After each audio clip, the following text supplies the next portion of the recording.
Hello! Today we will show you how to create closed smooth spline with randomness. Create a circle spline by clicking and holding on the rectangle icon and choosing circle from the pop-up palette. Create a random effector by clicking and holding on the plane icon and choosing random from the pop-up palette. Make the random effector a child of the circle spline. Go to the deformer tab of the random effector and switch the deformation property to point so that each point of the circle spline is randomized individually. Go to the parameter tab of the random effector and set the px, py and pz properties as you need. To look at the spline from a different angle, rotate the spline in the viewport. Go to the effector tab and try to change the seed property. As you can see, every time you change the seed, each point of the circle spline gets different random coordinates. Now let's smooth out the corners of the spline. For this, right-click on the circle in the Object Manager and select Current State to Object to create a polygon copy of the circle spline with the random deformer applied to it.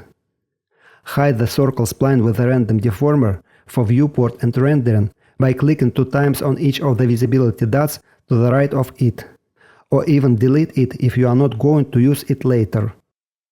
We will delete it. Select the circle polygon object in the Object Manager, go to the Object tab, and set the spline type to any except linear. That is, you can select cubic, etima, B-spline or Bezier. We will choose cubic. Then set the intermediate points to any except none. That is, you can choose natural, uniform, adaptive or subdivided. We will choose natural. So we have created a closed smooth spline with randomness. Now let's create an interesting animation using the spline we created and the Trim Spline modifier. Open the Asset browser, search for Trim Spline modifier,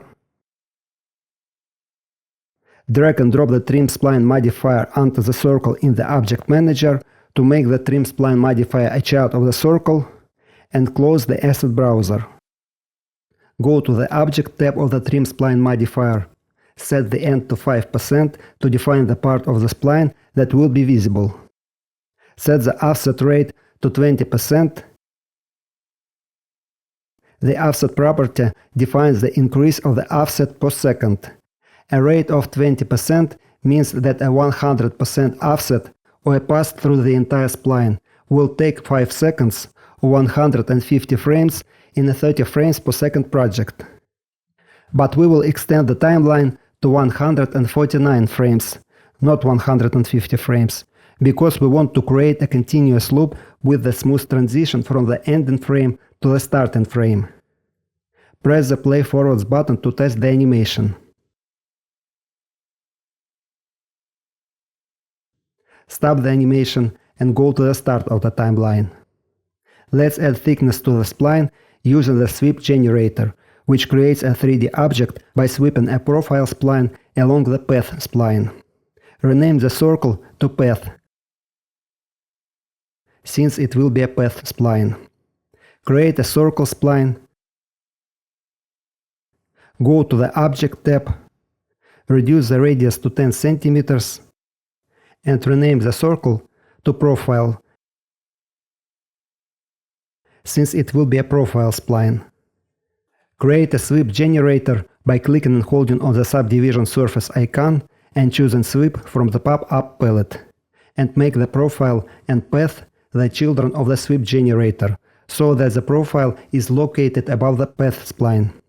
Select the sweep in the Object Manager, go to the Caps tab and set the size of bevel to 10 cm and subdivision to 10. Test the animation.